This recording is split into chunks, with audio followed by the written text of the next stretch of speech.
요한계시록 3장 15절 말씀을 같이 보겠습니다. 첫 문장만 함께 읽습니다. 시작. 나는 내 행위들을 알고 있는데. 우리가 이미 매주마다 보아왔지만 일곱 교회 주시는 그런 메시지에서 처음에 교회에 말씀하실 때 나는 알고 있다, 이 말씀으로 시작을 하십니다. 너의 행위를 알고 있다, 무슨 일을 하고 있는지 알고 있다, 그렇게 말씀하시고는 잘못한 일, 잘한 일 말씀하셔서 교정해 나갈 것을 요구하십니다. 다시 말하면 지금 예수님께서 일곱 교회에 주시는 말씀은 이런 말씀을 하고 계신 셈입니다. 너희 성도들아, 삶을 바꿔야 한다. 하나님께서 원하시는 모습으로 삶을 조정해야 한다, 이 말씀을 하시고 계신 셈이죠. 왜 그렇게 삶을 조정해야 한다고 하시는가? 성경의 가르침대로 하면 하나님께서 주실 귀한 것들을 받아 누릴 수 있는 그 그릇 역할을 하는 것이 우리들의 생활 방식입니다. 말하자면 우리들의 삶입니다. 그리고 우리들의 삶은 하나님께서 주시는 귀한 것들을 받는 그릇이 될 뿐만 아니라 또 하나님께서 우리를 통하여 주변에 흘려보내기를 원하시는 그런 복들을 흘려보내는 통로로도 쓰여지게 됩니다. 저희들의 삶의 모습이 통로로 쓰여지게 됩니다. 그렇기 때문에 매우 중요한 것이죠. 성경 곳곳에 이 내용은 나옵니다. 계시록뿐만이 아니라 로마서에서도 하나님께서는 각 사람에게 그의 행위에 따라 갚아주실 것입니다. 참고 선을 행해 영광과 존귀와 불멸을 추구하는 사람에게는 영생을 주시나 자기 이익만 추구하고 진리에 순종하지 않고 불의를 따르는 사람에게는 진노와 분노를 내리실 것입니다. 이처럼 그가 어떻게 살아왔는지 그 행위에 따라서 주님께서 결산을 하십니다. 계시록을 마무리할 때 20장 이후에 가면 더 명확하게 말이 기록이 됩니다.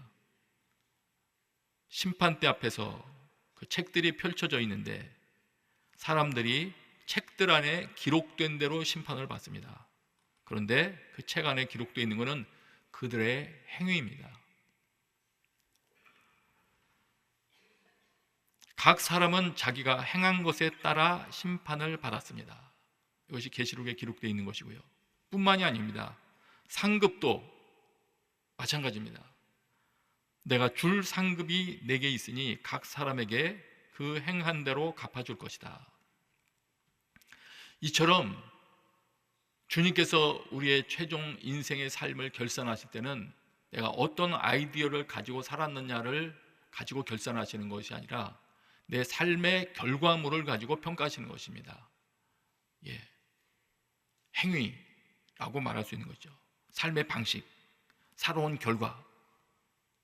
그렇기 때문에 우리가 요한계시록을 통해서 주시는 하나님의 많은 책망과 경고의 말씀을 들을 때는 생각을 바꾸는 것이 아니라, 생각만을 바꾸는 것이 아니라 내 삶을 돌이키는 행위를 바꾸는 회개를 해야 되는 겁니다. 물론 행위를 바꾸기 위해서는 내가 가지고 있었던 생각, 마음 바꿔야 될 겁니다. 선행되어야 하겠지만 그것에서 그치는 것이 아니고 주께서 보시고 확인하시는 것은 우리의 행위입니다. 이처럼 중요합니다.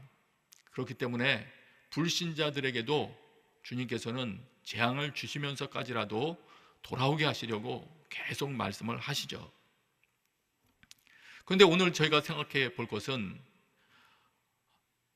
특별히 교회들에게 더 먼저, 일반 불신자에게들보다 교회들에게 먼저 행위를 교정할 것을 요구하시는 이유는 무엇일까요? 요한계시록을 통해서 일곱 교회에 주시는 말씀은 그 일곱 교회가 이 땅에 있는 모든 교회들을 대표하는 그런 것 아니겠습니까? 교회는 성도들의 모임이기 때문에 오늘 우리에게 주시는 말씀이기도 한 겁니다. 그러면 교회들에게 삶의 방식을 돌아보고 수정할 것을 요구하는 이유는 무엇일까요? 방금 전에 말씀드린 것처럼 삶은 주님께서 주시는 귀한 것들을 담는 그릇이 되기도 하고 흘려보내는 통로가 되기도 한다고 말씀을 드렸습니다. 그렇다면 요한계시록 처음부터 우리가 나누어 왔던 우리의 정체성과 우리의 사명을 생각한다면 답은 명확합니다. 우리의 정체성이 무엇이라고 했습니까? 우리는 예수 그리스도를 증거해야 되는 사람들입니다. 예수 그리스도의 증인이 우리의 정체성입니다. 사명은 무엇입니까? 예수가 누구신지를 우리의 삶과 말로 드러내 보이는 것이죠. 예수님과 그분의 삶이, 그분의 가르침이 옳다는 것을 우리의 말과 삶으로 드러내 보여주는 것이 저희들이 할 일입니다. 그러다 보니 당연히 우리의 삶이 그것에 걸맞는 삶으로 조정이 되어야 마땅한 겁니다. 만일 우리의 삶이 예수 그리스도가 옳다는 것을 드러낼 만한 그런 삶이 아니라면 우리를 통해서 드러나는 예수님의 모습은 왜곡될 수도 있는 겁니다. 자, 이처럼 우리의 삶의 자세가 상당히 중요한데 우리의 삶의 자세를 망가뜨리는 요소가 있습니다. 우리의 삶의 자세를 망가뜨려서 우리의 마땅히 하여야 할 임무를 수행하지 못하게 장애를 발생시키는 것, 그것은 착각입니다. 착각. 그 요소 중에 하나는 착각입니다. 다시 말하면 내 신앙이 아직 완성이 안 됐는데 완성된 사람인 것처럼 착각하는 것, 중요한 망가지는 시발점이죠. 성경 곳곳에도 유사한 설명들이 나옵니다. 그리고 경고도 나옵니다. 누구든지 선줄로 생각하거든 넘어질까 조심하라. 그렇기 때문에 말씀하시고, 때로는 착각하는 이들의 엉뚱한 반응들이 기록되어 있기도 합니다. 세리가 한쪽 옆에서 자신의 죄를 통회하며 기도할 때 그것을 바라보던 바리새인들은 이렇게 기도하는 사람도 있었습니다. 하늘을 우러러서 하나님, 나는 저들과 같지 않음을 감사하나이다. 저는 이러이러한 삶을 살고 있습니다. 아마 그것을 기록했다는 것은 그 바리새인의 삶이 위선되다는 것을 우리에게 교훈해 주시기 위함일 거예요. 뿐만 아닙니다. 정말로 올바른 사람이라고 했던 사람도 늘 그 삶을 유지하지는 못했던 장면들도 나옵니다. 그렇기 때문에 더더욱 선줄로 생각하거든 넘어질까 조심하라고 경고하셨을 겁니다. 베드로의 부인 사건을 우리가 알고 있고, 삼손이 쓰러지고 다윗이 잠시 죄를 저질렀던 사건들을 우리는 알고 있습니다. 그 위대하던 믿음의 선배들도 그와 같은 넘어짐을 경험했습니다. 그렇기 때문에 오늘 우리의 삶을 우리가 스스로 돌아볼 때 나 스스로가 신앙의 확신이 있다고 하여 중요한 게 아니고, 그것도 필요하겠으나 더 중요한 것은 주께서 보시기에 어떤가 하는 것입니다. 주님께서 내 신앙을 인정해 주셔야 됩니다. 각 교회에 하시는 말씀처럼 교회가 가지고 있는 생각과 주님이 보시는 것과 차이가 있을 수 있는 겁니다. 그래서 오늘은 라오디게아 교회의 모습을 거울 삼아서 혹시 내 안에는 그런 착각이 없는지 살펴보고자 합니다.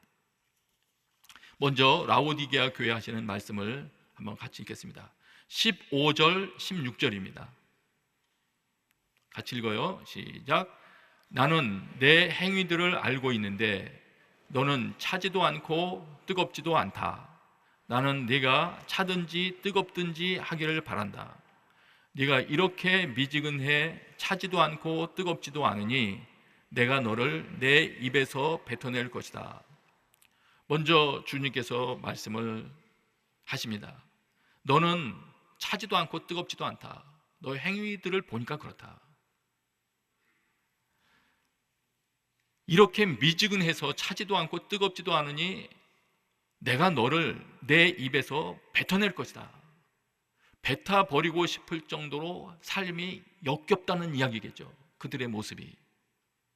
그래서 이거는 매우 중요한 부분이기 때문에 여기서 차지도 않고 뜨겁지도 않은 미지근한 상태라는 게 도대체 뭘 말하는 것인지를 우리가 명확히 알아야 될 겁니다. 그래야 내 삶을 점검할 수가 있으니까요. 우선 이거는 아닐 거예요. 차든지 뜨겁든지가, 뜨거운 거는 신앙에 열심히 있는 것이고 차가운 것은 냉담한 것이다. 이렇게 만일 해석을 해버리면 그 다음에 곤란한 일이 생깁니다. 예수께서 뜨겁든지 차갑든지 하라고 하시니 그러면 신앙에 열정을 가져도 괜찮고 냉담해도 된다는 말입니까? 이렇게 이야기는 좀 뭔가 어색합니다. 그래서 원래 설명하시고자 하는 뜻이 무엇인지를 좀 이해하는 게 필요합니다. 그러기 위해서는 이 라오디게아 지역의 지리적 배경을 좀 이해하는 게 필요하더라고요. 이 지역을 가보지 않아서 잘 모르지만 이 자료들을 참고해 보니까 이렇게 설명이 되어 있더군요. 그 인근에 히에라폴리스라는 지역이 있는데 그곳에서는 온천수가 솟아나왔다고 합니다. 뜨겁고 그리고 치료하는 효능이 있어서 매우 유용하게 쓰여졌다고 합니다. 그리고 또 다른 쪽에는 골로새 지역이 있는데 그곳에서는 생수로 마시기에 적합한 시원한 지하수가 솟아나오는 땅이었다고 합니다. 샘물도 많이 있었다고 합니다. 그런데 이 라오디게아 지역에는 온천도 솟아나지 않고 샘물도 솟아나지 않는 지역이어서 양쪽으로부터 물을 끌어다 써야 되는데 골로새 지역으로부터 생수를 끌어다 썼으면 참 좋았겠지만 지리적인 여건이나 그리고 기술적인 여건, 정치적인 여건 등등으로 인하여 그렇게 할 수 없었던 것 같습니다. 그래서 히에라폴리스에 온천수를 이동시켜서 음용수로 만들어 먹어야 되는데 그 과정 가운데 이 수로를 통해서 물이 이동하는 가운데 다 식고 미지근해져 버리고 뿐만 아니라 석회수가 가라앉아서 먹기 참 어려운 그런 상태가 되고 또 물이 노출된 상태에서 이동되니까 오염이 되는 그런 일도 발생을 한다고 합니다. 그렇게 되니까 어떻게 됩니까? 그냥 먹기에는 참 부족한 그런 상태가 되는 거죠. 그렇게 본다면은 지금 이 미지근한 라오디게아 성도들을 보면서 너희들은 미지근하다고 말할 때는 이렇게 이해하면은 정확할 것 같습니다. 뜨거운 물 치료 효능이 있고 차가운 물 생수로 마시기에 적합한 쓸모가 있는데 너희들은 쓸모가 없다. 맞으면 이런 효용 가치에 대한 뭔가를 말씀하시는 것 같습니다. 그리스도의 증인으로서 살아가야 되는데 예수 그리스도의 말씀을 증거하기에 뭔가 효용 가치가 떨어지는 삶을 살고 있는 것이죠. 주님 보시기에. 그런 관점에서 보시면 이해가 좀 쉽다고 생각되어집니다.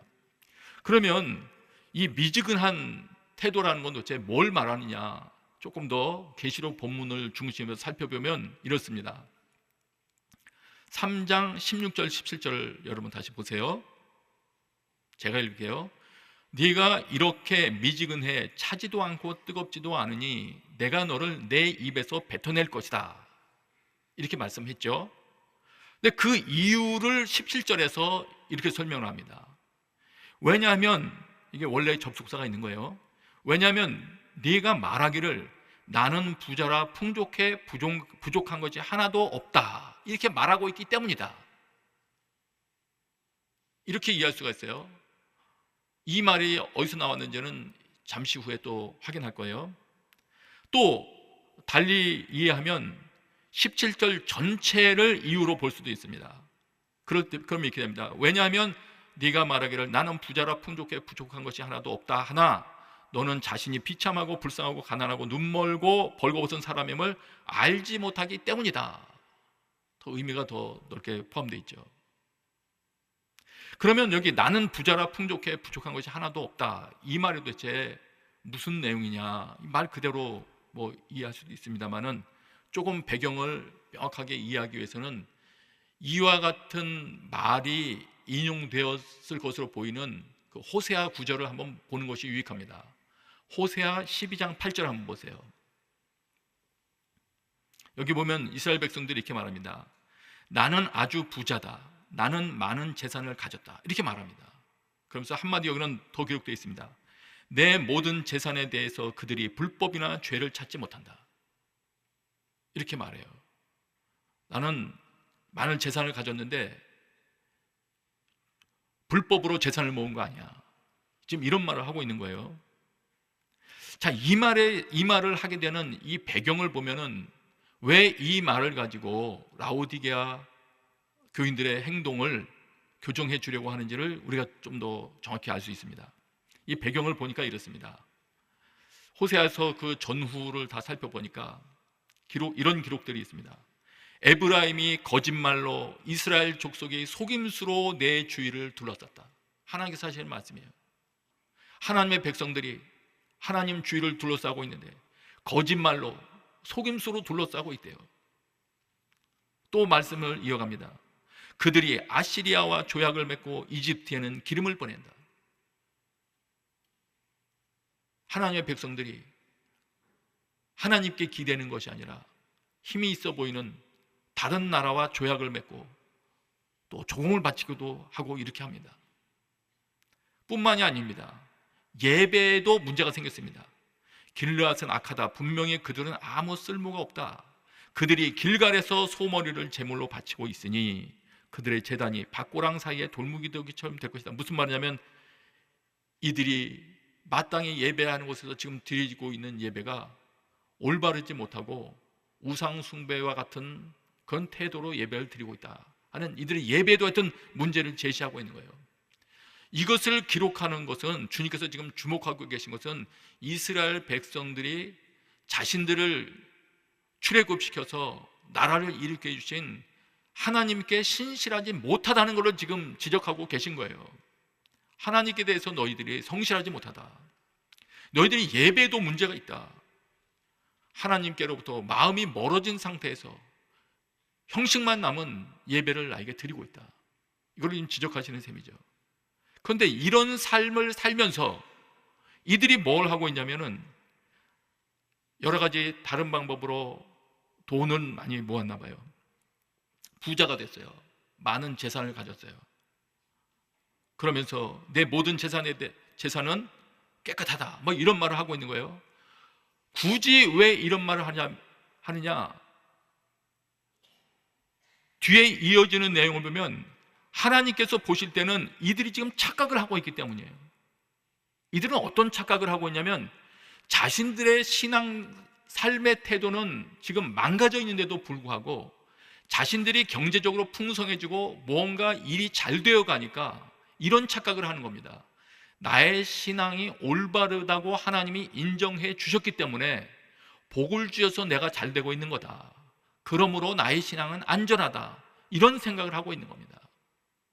오늘날도 우리 이런 식으로 생각할 수 있을 거예요. 신앙생활, 여러분의 가정 가운데 자녀도 진학을 잘하고 남편도 승승장구하는 것 같고 이것저것 다 건강한 것 같고 하면 이렇게 생각할 수도 있죠. 우리의 신앙이 올바르기 때문에 하나님께서 우리를 사랑하셔서 복을 주셔서 우리가 잘 되고 있는 것일 거야. 이렇게 생각할 수 있는 것이죠. 이들이 지금 그렇게 생각을 하고 있는데 문제는 하나님께서 그걸 보시면서 이렇게 하고 말씀하신다는 거예요. 호세아서에는 말을 이렇게 이어갑니다. 나는 너를 이집트 땅에서 이끌어낸 네 하나님의 여호와다. 내가 너를 다시 천막 안에서 살게 하기를 정기적으로 있는 축제날처럼 살게 할 것이다. 이게 무슨 말이냐면 너희들이 지금 내가 너희들의 신앙을 인정하기 때문에 지금 형통한 줄로 알고 있느냐? 좋아. 나는 다시 너희들이 출애굽 후에 광야를 헤맬 때 그들이 광야를 지나갈 때 텐트 생활을 했지 않습니까? 초기에 그 상태로 한번 돌려놓겠다는 거예요. 무슨 말입니까? 경제적인 걸 다시 무너뜨리겠다는 거죠. 방황하는 삶을 허락하겠다는 거죠. 그렇게 해서라도 정신 차리게 하시려는 의도가 있는 것이죠. 이 내용을 가지고 라오디게아 성도들을 그대로 반영시켜서 말하고 계신 겁니다. 라오디게아 성도들이 똑같은 겁니다. 나는 부자라 풍족해 부족한 것이 하나도 없다. 그러나 주님 보실 때는 그렇지 않았습니다. 네가 풍족하다고 생각하냐? 내가 보기에 너는 비참하다. 불쌍하다, 가난하다. 그뿐만 아니라 눈 멀고 벌거벗은 것조차도 너는 알지 못하고 있구나. 이걸 깨우쳐 주시려고 하는 겁니다. 그렇기 때문에 우리 신앙에서 뭐가 좀 잘 되고 있는 것, 그것이 내 신앙이 옳다는 증거가 되지 못한다는 걸 여러분 알아야 됩니다. 예. 이만하면 됐다. 위험한 생각입니다. 자칫하면 우리 신앙을 전진시키는 모든 노력들을 중단시키는 결과를 낳을 수도 있는 겁니다. 중단되면 어떻게 됩니까? 착각 때문에 내 삶이 망가지면 계속 반복해서 말씀드립니다만 우리의 증인으로서의 사명을 감당할 수 있는 통로가 망가지는 겁니다. 주님이 더 답답해 하실 거예요. 자, 그러면 이 미지근한 상태가 이렇다는 걸 말씀드렸고, 조금 더 미지근한 상태가 또 어떤 상태일까? 이 미지근한 이런 삶의 상태를 가져오는 주요 원인은 뭘까를 한 번 더 보기를 원해요. 18절과 20절을 보겠습니다. 18절 제가 부분 읽을게요. 주님께서 이렇게 말씀하시거든요. 네가 진짜 풍족하게 되기를 원하냐? 내게서 불로 정련한 금을 사거라. 여기서 중요한 거는 예수께로부터 뭔가를 가져가야 된대요. 흰 옷을 사서 입어라. 네가 보고 싶으면 안약을 사서 네 눈에 발라라. 뭡니까? 살려면 어떻게 됩니까? 판매하는 곳으로 가야 되는 거죠. 그리고 대가를 지불해야 얻을 수 있을 거예요. 그런데 예수님께로부터 그걸 가져가래요. 이런 말씀을 하셨고, 또 20절에 보니까 이렇게 말씀하시거든요. 유명한 구절이죠. 내가 문 앞에 서서 두드리니 누구든지 내 음성을 듣고 문을 열면 내가 들어가서 그와 함께 먹고 그는 나와 함께 먹을 것이다. 이 말씀을 지금 라오디게아 성도들이 하고 계세요. 무슨 말입니까? 문은 안 열고 있다는 얘기거든요. 예수님과 교제가 없다는 얘기거든요, 지금. 그러면 이 18절과 20절을 통해서 본다면 미지근한 상태라는 건 이런 상태라고 이해할 수 있습니다. 라오디게아 성도들은 교회 활동 모습은 있는데 예수님과의 교제로부터 나오는 활동들은 아니었다는 겁니다. 예수님께로부터 무언가를 가져와서 일하는 것도 아니고 예수님과 교제하고 있는 것도 아니고 놀랐습니다. 여러분 삶은, 여러분의 신앙생활은 예수 그리스도와의 교제를 통하여 힘을 얻어서 하고 있습니까? 이거를 살펴봐야 돼요. 그런지를 어떻게 알 수 있을까? 알 수 있는 방법을 하나 말씀드릴게요. 우리가 어느 집에 이사를 갔다고 가정하고 처음 가보는 집인데 그 집에 도면도 없고 아무것도 없다. 근데 보니까 겨울인데 안방이 차갑다. 그럼 여러분 그걸 어떻게 하겠습니까? 보일러는 다 설치되어 있다면 그 보일러를 작동시킨 다음에 어느 밸브를 열어야 안방이 뜨거운지를 한번 테스트를 해보지 않겠습니까? 만일 거실에 어느 한쪽 모서리에 밸브가 여러 개 있다면 하나씩 열었다 닫았다 해보는 거 많이 해보셨지 않나요, 혹시? 그런데 만일 가정을 한다면 밸브를 계속 열었다 닫았다 하는데 안방이 뜨거워지지가 않아요. 그럼 어떻게 되는 거죠? 만일 거기에 있는 밸브를 다 열었다 닫았는데도 아무런 영향이 없다. 그러면 그 보일러는 그 안방하고 연결이 안 돼 있는 거죠. 반면에 또 따로 그 중에 어느 한 밸브를 여니까 그 방이 뜨거워지기 시작한다. 그러면 그 밸브를 통해서 보일러에 그 어떤 에너지가 공급되고 있는 거죠. 그럼 그 통로를 사용하면 되겠죠. 이런 것처럼 예수님이라는 보일러로부터 에너지를 얻어서 내 신앙이 움직이는가를 확인하려면 예수님과 관련된 일들을 잠가보면 됩니다. 여러분과 예수님과의 사이라고 생각되는 여러분 삶에 있는 여러 가지 밸브를 하나씩 닫아보는 거죠. 예배도 한번 닫아보고, 그렇게 하지는 마세요. 근데 기도도 중단해보고. 근데 우연히 그런 일이 발생했을 수는 있겠죠.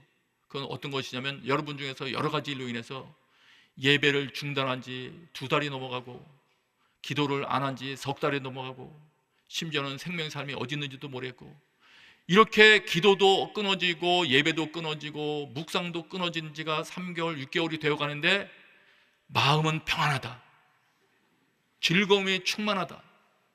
이거 어떻게 된 걸까요? 분명히 예수님이란 보일러는 닫아버렸는데 내 삶에는 기쁨이 넘치고 활기가 돌고 우리 가정이 행복하고,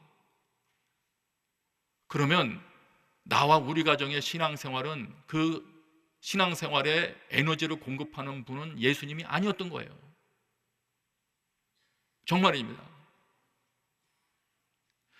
그럴 수가 없어요. 예수님으로부터 에너지를 얻던 사람은 자기 삶의 예배가 다 중단되고 기도가 중단된 지가 오래됐는데 마음 가운데 고통이 없을 수가 없어요.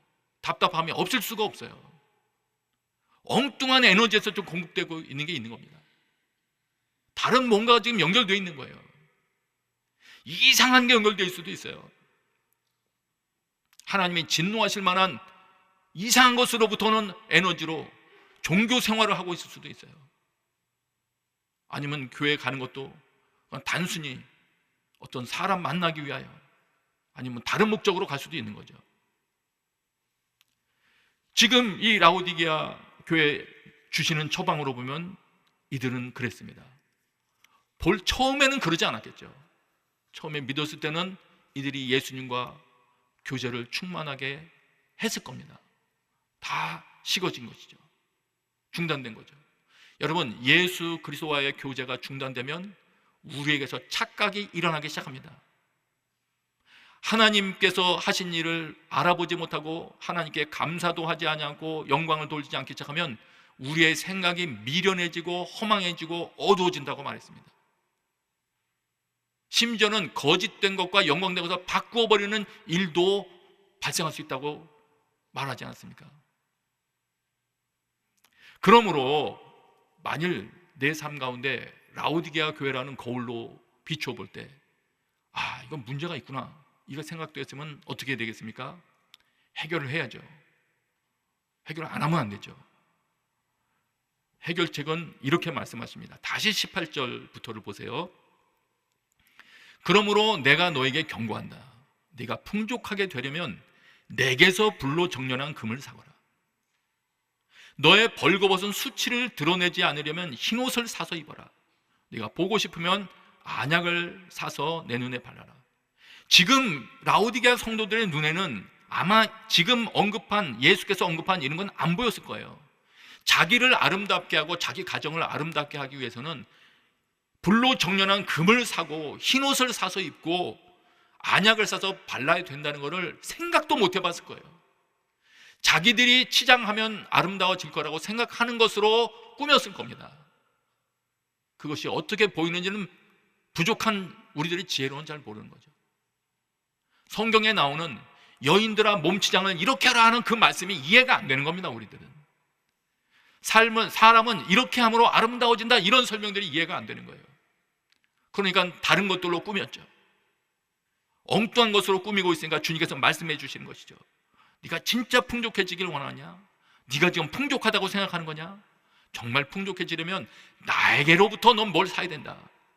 정련된 금을 사야 된다. 너 정말 수치를 드러내지 않기를 원하느냐? 네가 생각하는 대로 해야지 부끄러움을 면한다고 생각하느냐? 아니라는 거죠. 그런데 이런 것을 살려면 어떻게 됩니까? 파는 곳으로 가야 되는 거죠. 예수님께로 가야 되는 거죠. 또 어떻게 됩니까? 대가를 지불하라는 거죠. 값없이 와서 사라 하더라도 가는 대가는 지불을 해야죠. 19절 보세요. 또 이렇게 하라고 하십니다. 3장 19절입니다. 우리 같이 읽어요. 시작. 나는 내가 사랑하는 사람들마다 책망하고 징계한다. 그러므로 너는 열성을 내고 회개하여라. 우선 여기서 중요한 거는 열성을 내고 회개하라고 말씀하기 전에 말씀하고 계시는 나는 내가 사랑하는 사람들마다 책망하고 징계한다는 말씀입니다. 여러분, 이 말씀은 정말 주목하셔야 됩니다. 이 말씀을 잊어버리면 안 됩니다. 라오디게아 교회뿐만 아니라 7교회 주시는 그런 말씀들을 통하여 우리의 잘못을 책망을 받았거나 아니면 다른 말씀들을 통하여 여러분들이 어떤 지적을 받고 있을 때 그때 기분 나빠할 것이 아니고 이 말을 기억해야 됩니다. 예수님께서는 내가 사랑하는 사람마다 책망하고 징계한다. 여러분, 성경을 읽다가 여러분 마음 가운데 죄를 지적받았습니까? 하나님께서 여러분을 사랑하시기 때문에 책망하시는 것입니다. 여러분의 삶을 바꾸어 주셔서 터진 웅덩이로 존재하는 것이 아니고 하나님께서 주실 귀한 축복을 받을 수 있는 온전한 그릇으로 만들어 주시기 위하여 책망하시는 겁니다. 그렇기 때문에 감사해야 되는 거예요. 징계도 하신대요. 때로는 아까 그 호세아서에서도 하나님이 징계를 하시잖아요. 그렇다는 걸 전지하고 알면서 사랑의 손길인 것을 알면서 그 다음에 어떻게 하느냐? 그러므로 너는 열성을 내고 회개하라. 그러면 여기 열성을 내라고 그러는 거 보니까 미지근한 그 상태에서는 아마 예수님께 대한 열성은 없었던 것도 분명히 포함될 거예요. 열성을 내고 삶을 돌이켜라 하는데 어떤 영역에 열성을 내고 돌이켜야 되느냐, 그 부분이겠죠. 그 답은 명확합니다. 그 다음 절입니다. 20절. 아까도 읽었지만 다시 한번 읽어요. 시작. 보라, 내가 문 앞에 서서 두드리니 누구든지 내 음성을 듣고 문을 열면 내가 들어가서 그와 함께 먹고 그는 나와 함께 먹을 것이다. 뭘 열심히 하라는 말인가? 핵심이 명확합니다. 주님과 교제하는 그 영역을 다시 활성화시켜라. 그 부분에 너희들의 열심을 쏟아 부어라, 이 말씀을 하는 거죠. 그러면 나머지 일정이 정리되는 겁니다. 뭘 해야 될지를 알게 되는 겁니다. 사도 바울께서 예수 그리스도를 알게 된 이후에, 만나게 된 이후에 그가 배웠던 모든 지식이 재정리됐듯이, 달려가는 방향이 바뀌었듯이 그런 일이 발생하는 겁니다. 이 말씀을 보면서 또 한 가지 깜짝 놀랄 만한 것을 생각하게 된 것이 있었어요. 이 3장 20절 이 말씀대로라면 라오디게아 성도들은 그러면 예수님하고 교제 없이도 교회에서 예배드리고 신앙활동을 하는 거네, 이런 생각을 할 수 있거든요. 좀 징그럽지 않으세요? 근데 더 징그러운 얘기가 있어요. 소름 돋는 이야기가 있습니다. 마태복음에 이렇게 기록되어 있습니다. 내게 주님 주님 하는 사람이라고 다 하늘나라에 들어가는 것이 아니다. 하늘에 계신 내 아버지의 뜻대로 행하는 사람이라야 하늘나라에 들어간다. 그래서 말을 이어가십니다. 그날에는, 이거 심판 때겠죠, 많은 사람들이 내게 말할 것이다. 아는 체 하는 거죠. 이제 주님 보고는 주님 주님, 우리가 주의 이름으로 예언하고 주의 이름으로 귀신을 쫓아내며 주의 이름으로 많은 기적을 일으키지 않았습니까? 주님이 자신들을 따뜻하게 반겨주지 않는다고 생각했는지 찾아가서 주님 주님, 우리가 이러이러하지 않았습니까? 당신의 이름으로 귀신 쫓지 않았습니까? 이런 말 하면서 아는 체 하는 거예요. 그런데 이어지는 말씀에 이렇게 말씀하십니다. 그때 나는 그들에게 분명히 말할 것이다. 나는 너희를 도무지 알지 못한다. 난 모르겠는데, 난 너를 본 일이 없어. 그러면서 이렇게 말합니다. 무법을 행하는 사람들아. 이건 불법이거든요. 법이 없는 거. 불법은 죄라고 그랬거든요. 주님은 오히려 그러는 거예요. 예수님의 이름으로 귀신 쫓고 사역을 하던 사람들에게 죄를 범하던 자들아, 얼마나 당황스러웠겠어요. 썩 물러가라. 이 두 가지 장면에서 명확한 거, 정말 명확한 거, 예수님 없이도 열심 있는 신앙생활 같아 보이는 모습으로 살아갈 수가 있구나. 종교생활이죠. 교회 와서 예배 드릴 수 있고, 심지어는 아우리치 갈 수 있고, 순모임 할 수 있고, 예수님과 친밀한 교제 나누는 것 없이도 설교할 수 있고, 선교지에 나갈 수 있고, 놀랍습니다. 예수님을 의식하지 않고도 이런 일을 할 수 있다니. 그래서 우리는 정신을 차려야 됩니다. 라오디게아 성도에게 말하는 그 말을 들어야 됩니다. 네가 말하기를 나는 부자라 풍족해 부족한 것이 하나도 없다 하나, 내가 어떻게 판단하고 있느냐, 내 삶에 대해서 어떻게 자신감을 가지고 있느냐, 그게 중요한 거 아니고 주님의 평가, 너는 자신이 비참하고 불쌍하고 가난하고 눈멀고 벌거벗은 사람임을 알지 못한다. 우리의 눈이 밝아져야 되겠습니다. 하나님의 말씀을 통하여, 계속될 요한계시록 말씀들을 통하여 적나라한 모습을 봐야 됩니다. 예수님의 사랑의 책망을 들어야 됩니다.